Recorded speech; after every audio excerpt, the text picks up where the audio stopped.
Okay, let's talk about the lead in drinking water article. It might make sense for me to pull it up so that we can see it. So this is a local article from our own state of Utah. All right, here it is. Lead in drinking water. Okay, what did you guys think about this?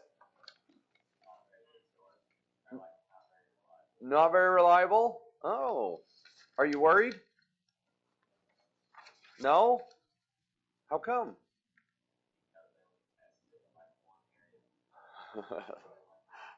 so, so you're not terrified. Did you not read the title? Nearly 90% of Utah schools tested have lead in the drinking water. Oh. Hmm.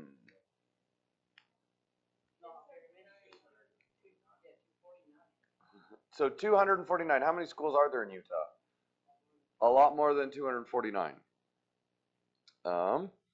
So they start off in the first paragraph, at least some level of lead has turned up in the drinking water at nearly 90% of the 249 Utah schools that have been tested, with the worst results more than 5 times higher than key federal limits, according to state data. That sounds pretty scary. And yet you're not scared. Okay. Okay. Look at the end of paragraph 3. Oh, well, paragraph 3. Most of the drinking water system tested contain only low levels of the toxic metal, which is nonetheless known to cause developmental delays in young children. But just 25 of those 249 schools have entirely lead-free drinking water. All right. Paragraph 4.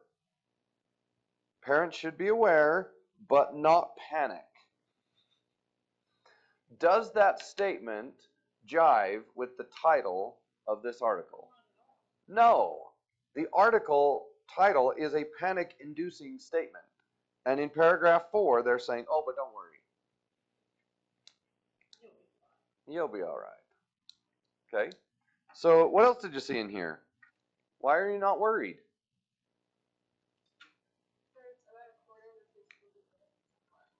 So we've only tested 25% of the schools.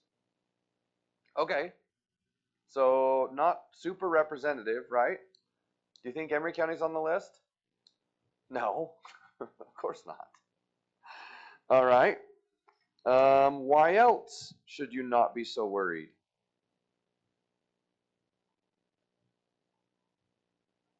Is lead poisoning a problem? Okay, not anymore. Why not? Okay. Well, I mean, ideally, you don't want people drinking lead. That's not the best idea, right? So look at paragraph 1, 2, 3, 4, 5, 6. Right here. Oh, somebody wants to join my call.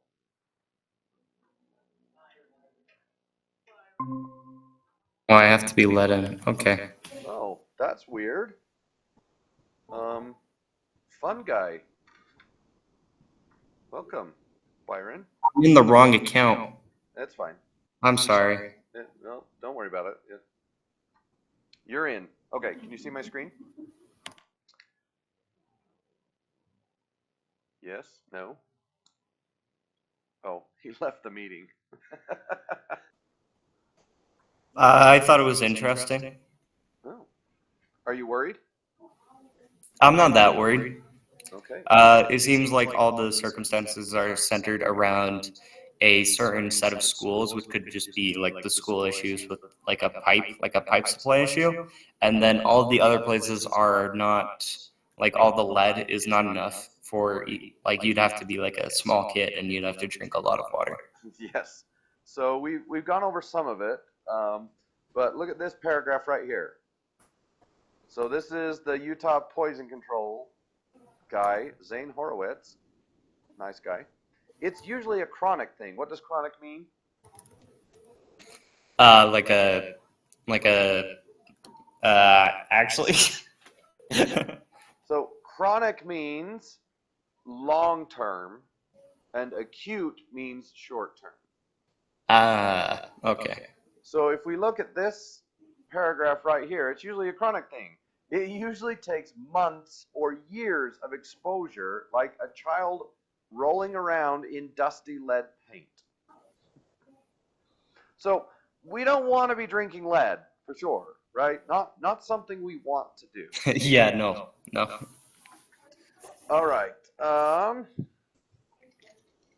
What else did you see in there? I made some notes on mine.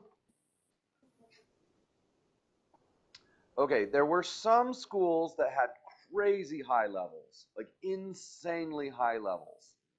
Should we be worried? Yes, yes. Well,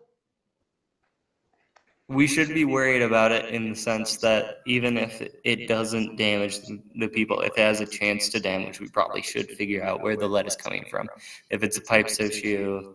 yes. So right here, officials later discovered that water samples were collected after the buildings had sat mostly vacant for a period of time, allowing lead to accumulate in stagnant water held in the plumbing system because school is not in session. Owens said state officials do not believe the test results reflect lead levels in school drinking water when classes are in session. So, do any of you guys know where lead comes from in water? Nobody knows? Well, they used to, get this, make water pipes out of lead. And then they decided that that was a bad idea. And then they switched to other things. Iron doesn't make good water pipes because it rusts and it tastes funny. So copper makes good water pipes, but copper's expensive. And now a lot of water pipes are some sort of plastic or vinyl or something like that. Okay. So what if your pipes are copper? Could there still be lead in the pipes? And the answer is yes, because how do you fit copper pipes together?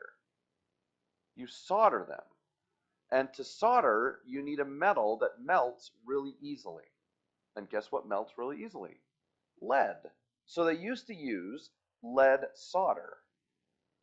And now code is you're not allowed to solder copper, well, incoming water with lead solder. You have to use lead-free solder, which is like some mix of tin and antimony. And anyway, which is kind of a shame because lead solder is really, really easy to work with.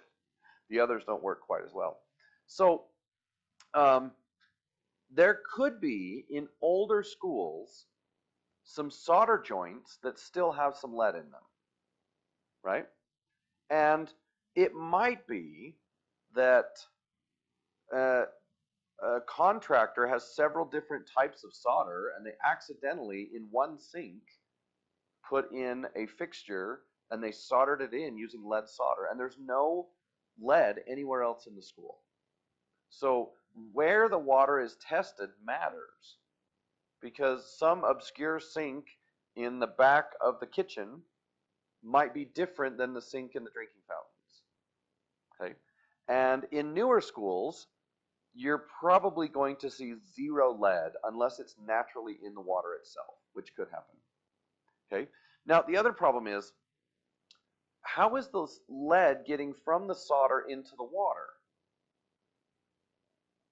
Well, it depends on what kind of water you have. You would need to have an acidic water system, right? Is our water system acidic here in Emery County? Oh, heavens no. Our water is extremely basic. And basic water deposits calcium and other minerals inside the pipes.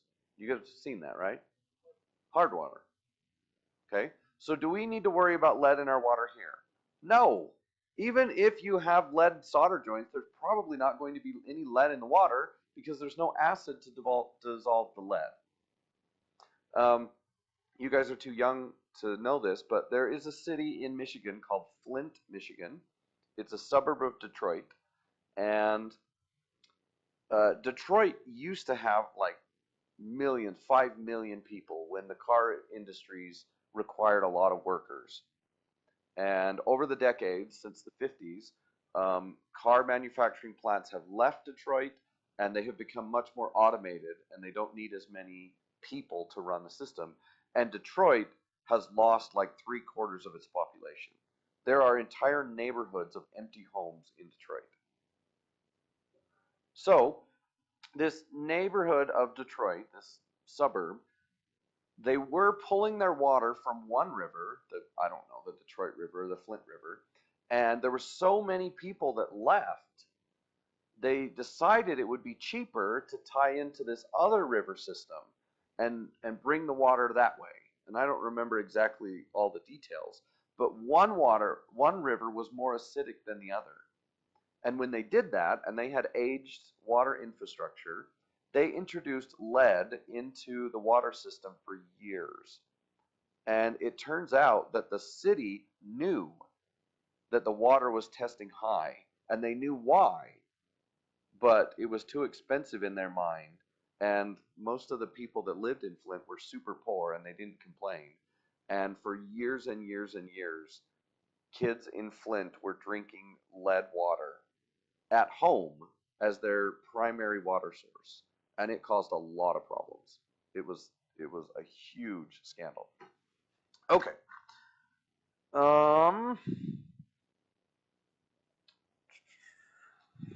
So they point out Granite School District, which is kind of in the center of the Salt Lake Valley, and it's an old district that has lots of old buildings. With the exception of Granite's Magna Elementary, Owens said that all of the disproportionately high samples came from a single source within the school, usually a kitchen or utility sink, indicating that lead problems might not be spread through the entire building. Okay, but the Granite School District got hit hard. Lots of their water systems tested high. And you guys are right, we don't want that, for sure. Okay. So, is this article dangerous?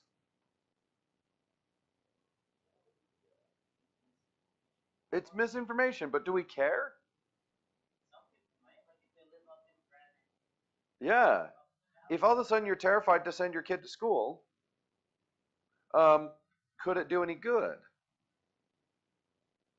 Yeah. If you're in the Granite School District or one of these other schools that had high water, just send your kids to school with a water bottle filled from home, right? Hopefully your home water doesn't have lead in it. Okay. So why I don't remember where I got this. Does it say? Okay, Emma Penrod. Why did Emma Penrod write this?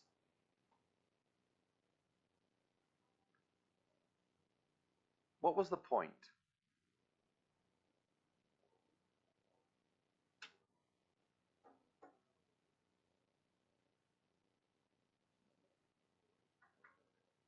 What's her purpose? I mean, she spent time on this. She did research. She talked to people. Why did she do this?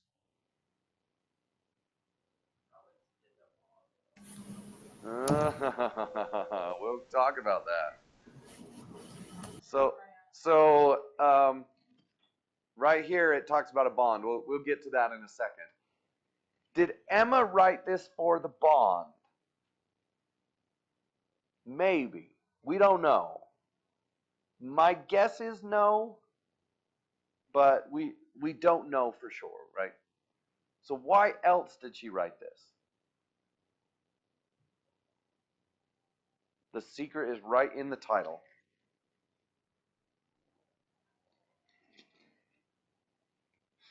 What does that title make you want to do? And what's the first action as soon as you see that title on the internet? You click it, right? This is a sensational article whose purpose is to get your attention. And maybe there are ulterior motives that I don't know about, right? We'll talk about the bond. But this is clickbait, pure and simple. Does the title represent the article? No. Does the title represent the situation? Not really. Okay. Is clickbait dangerous? I mean, sometimes clickbait's just, oh, shoot, you got me, right? But is this article dangerous? It can be. What are the ramifications? Yep. Fear, for sure. And she spends a lot of time in the article trying to get rid of your fear once you've clicked it, right? Okay. Well, how else might it be dangerous? Money, right? If you just read the title and don't read the article, are you likely to vote for a $238 million bond if all you do is read the title and somebody says, hey, you need to vote for this bond because there is lead in our water? $238 million is a lot of money. Any idea how much our new school cost? I think it was about 40 million, 50 million. So there are huge amounts of money at stake here. And good old Horsley here, whoever he is or she is, we hope voters approve it, right? We want to build this new school. It's going to cost a lot of money, and we're going to do it to keep the kids safe because there's lead in the water. Now, there is lead in the water. That's true. All of the experts say, yes, but it's not a huge problem. I mean, we don't want that, but if we flush the system at the start of the year, and if we just updated some of the plumbing, that might be enough. Okay? But lots of money at stake. So how dangerous is this lead? So right here, but unless children are guzzling gallons of water at school, it's unlikely they could be exposed to enough lead to develop symptoms. Lead poisoning, he said, is more commonly linked to lead-painted dinnerware, contaminated medicinal herbs, or cosmetics. So we do have lead limits in the health code for water. You are bringing in some lead every day, and there's a certain amount that your body can whisk away without any problems, right? And anything above that could be problematic, but the water in your school is not going to be the issue. Okay? Here is another thing good old Horowitz said. Even if I went to a school grades 0 to 6, the odds of getting enough lead to be a true concern is very, very slim. But this headline is going to be used by the people who are petitioning for votes for this $238 million bond. Okay, so there are enormous ramifications for a very poorly titled article. So anyway, I'm glad you guys didn't like it. Thank you.